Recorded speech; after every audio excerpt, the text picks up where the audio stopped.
All right, so is Travis Kelce good at golf? That's what we're going to be talking about in this video. And I don't know if you've heard, but Travis Kelce, I think he's dating a singer or something, right? No way. I don't know. That's what I've heard. I don't know. Does he go for the older women, like Madonna or something like that, the older generation, or I haven't heard anything. It's one of those singers. I think she sings about fairy tales and weddings, and Look about or whatever her name is. Just maybe love stories. Oh, Taylor Swift, right, for sure. But no, it really is, and we're going to get into it and tell you shortly if Travis Kelce's actually a good golfer. But man, I think there's no doubt. All jokes aside about she put Travis Kelce on the map. Obviously, she didn't. He's a Hall of Fame player, first ballot, one of the best tight ends, if not the best tight end ever. But no doubt his brand has just flown up from this. It exploded. I mean, when they started dating and they were in headlines and she's flying to, his games and she's in the suite and they're constantly showing her during the NFL broadcast. Oh, they love it. Yeah. Travis Kelce was in every commercial imaginable. That he clearly had shot previous commercials from years before, and all these companies just said, yeah, we're going to rerun all of these because you're a recognizable brand at this point. And he's an international brand. Yeah. Literally right now. If they broke up, he could still, in my opinion, depending on how it ended. Oh yeah. He could still go and capitalize and maximize the opportunity that he has. Again, not to say that that's why he's doing it. Hopefully he's in love and it's all, based on merit and they really enjoy each other, but he's been elevated 10 times. I mean, it's crazy what's going on with him and his brand. Well, it might end with a proposal, and if Travis Kelce, I'm going to say this so the algorithm picks up, if Travis Kelce proposes to Taylor Swift, pause, I'm sure that'll be crazy. But no, I think, the amount, how many more, I'd be curious if there's some way to quantify that. How many more total people, male, female, Americans, other countries, whatever, how many more total people in the world know who Travis Kelce is since he started dating Taylor Swift? It's got to be in the hundreds of millions, right? A ton. It has to. But even his brother, Jason Kelce, just retired, and be interesting to see what he's doing. I'm sure he'll do football commentary. He's great. There was probably, can you imagine, just based on name alone? And he was already a pretty beloved offensive lineman in the NFL, but there had to be a bidding war from networks to get him to go and commentate on football and all. Well, his brand, Kylie Kelce's brand, Mama Kelce's brand. Yeah, right. It's their podcast. Can you imagine watch time and download? It's an empire now. It really is. And anyway, back to the point of this video, because this is a golf channel. Is Travis Kelce actually good at golf? And he played in the American Century Championship. By the way, that's an event I'd love to go to one day out in Lake Tahoe. That seems just like a fun party event. That'd be great to go to. But Kelce played in this. A lot of athletes and celebrities play in this. We've seen Patrick Mahomes. We've seen Aaron Rodgers. We see a lot of these guys. Steph Curry, I think, made a hole-in-one last year or the year before. But Travis and Jason both played in it. Jason, apparently, Kelce is a really good long drive type guy. But in terms of Travis Kelce being good at golf, so he was asked about this, and he said his estimate is that he's probably a 7 or an 8 handicap. Now, in years past, the last couple of years, when you have to have a handicap to play in this, American Century Championship, has a handicap of 11 is what some of the reports say. So whether it's 7, whether it's 8, whether it's 11, let's just call it, 10 basically. So pretty, borderline single digit player.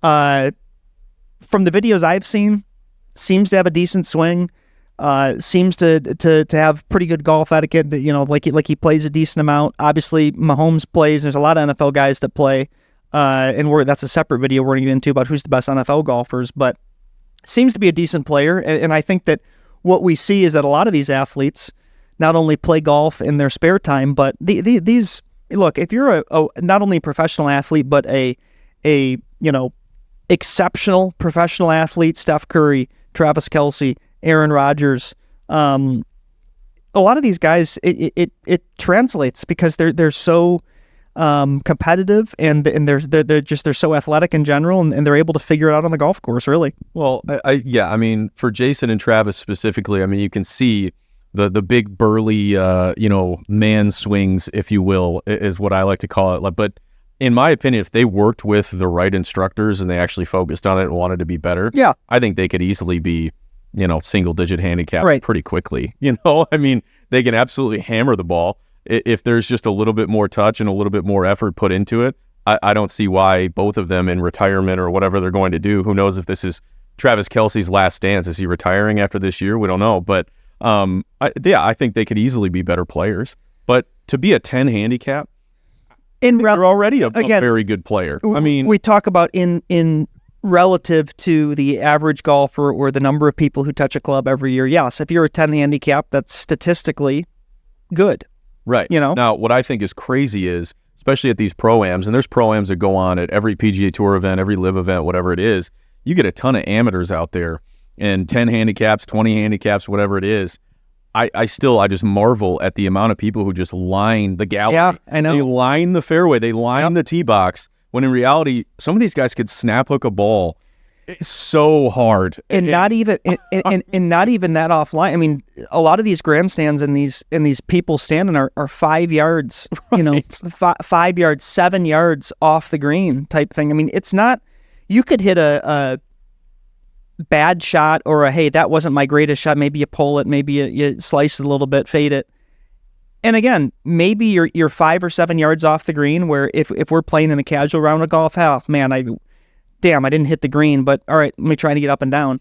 But in that setting, you might be hitting somebody. Yes. So literally, it's crazy, and you do see that happen in those pro-ams. But in relative, if Travis Kelce's a 10 handicap, of course that's a good player. And I'm sure, he can play a lot in the off season, but doesn't get to play a ton in the regular season. Again, though, a lot of these guys just can figure out how to play. They're natural athletes. But I do think that vice versa, that's not always necessarily true. You don't have to be a great athlete to be a great golfer. No. But there absolutely is certain part to that where if you are a great athlete, it can maybe translate a little bit. It always goes back to it. Golf is a sport where you see a lot of guys that aren't great athletes per se that can be really good golfers because they work at it and they try and they're technical and they have a great mental strength, whatever. And constant balance between talent and just mental whatever with golf. For sure, and play the right tees. If you're not that athletic, you might not be able to generate that much power, but your swing is very technically sound and you can go out there and you can play and your short game's good. I love to watch, in addition to the Kelce brothers and things like that, I love Sauce Gardner from the Jets, who's actually from Detroit, if I'm not mistaken. Yeah, he is. But, he's posted a ton of videos recently of him trying to pick up the game and figure it out. Corners are some of the most athletic, athletes in the entire world, with their hip movement and everything like that. And he's like, dude, this is harder than football. So I think it's an advantage. I don't think it's an automatic that you're just absolutely going to be a great golfer. But again, relative, a 10 handicap, if you can get there, that's telling me you can shoot low 80s, right, probably high 70s, maybe once a year or something like that. If you can do that, you can in general, and you're right, of course it depends on tees and it depends on other stuff, whatever. But in general, I think that if you're a golfer who can shoot in the low 80s somewhat consistently, that means you're a pretty good player. Yeah. I'd even say low to mid 80s. And again, it's the word of this episode. It's the word of what we talk about a lot. Just everything being relative. We've played with great golfers before. Played with world-class golfers who, you play with them and it doesn't make you feel like a good golfer. But statistically, whether it's 10% of golfers don't break 90 or whatever the stats are. If you're someone who can go out and shoot 81, 82, 83, 84 type range, I think you're a pretty good player, because if you're someone that can shoot 83, 84, that means you're at some point on the back nine, you're probably flirting with an opportunity to break 80. And I think everyone can agree that if you're breaking 80, that's a sign of a very good golfer. There's no doubt. Again, in relative terms, and just based on statistics, what is an average golfer and everything like that, there's no doubt if you're 10 handicap, you're somebody who shoots in the low 80s, maybe breaks 80, once or twice a year, you're 100% that. I would, again, I would love to know, we talk about Travis Kelce's brand and everything that's changed over the last couple of years. And, in season, these guys don't have as much time to play. I mean, it is truly demanding and physically demanding on your body. So the last thing you want to do is probably go swing a club mid-season. But in the off-season, he's on tour with Taylor Swift. So, like, what has his, again, the brand has opened up, but his golf game has had to have opened up. She's touring in Ireland. I mean, he's got to be playing the most premier clubs you could possibly imagine in the entire world. Just think about that.